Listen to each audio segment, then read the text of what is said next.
இயேசு பாவமே இல்லாதவர், அவர் குற்றமற்றவர் என்னும் அவரது ஆளுமைக்கு அழகு சேர்க்கும் ஒரு செய்தியை உங்களோடு பகிர்ந்து கொள்வதில் மகிழ்கின்றேன்.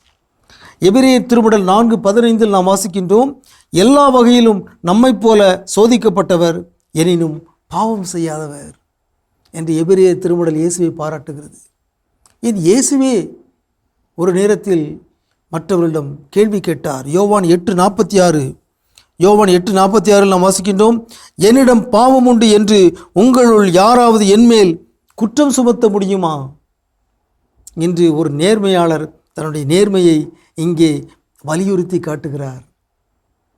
அதுவே மிகப்பெரிய ஆளுமை.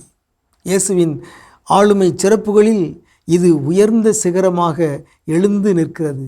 அவர் பாவமே இல்லாதவர், அவர் குற்றமற்றவர், அவர் நேர்மையாளர். அவர் மீது யாரும் கை நீட்டி குற்றம் சுமத்த இயலவில்லை. மாற்றுக்குறையாத மன்னவன் என்று ஒரு சமூகம் யாரை போற்றுகிறதோ அவர்கள் சிறந்த ஆளுமைகள், அவருடைய பெற்றோர் பேறு பெற்றவர்கள். இயேசுவின் ஆளுமைக்கு அழகு சேர்க்கின்ற மிகச்சிறந்த ஒரு அணிகலனாக அவருடைய குற்றமற்ற தன்மை விளங்குகிறது. இயேசுவைப் போலவே நாமும் அந்த குற்றமற்ற தன்மையில் நாம் வளர்வோமாக, வளர முயற்சி செய்வோம்.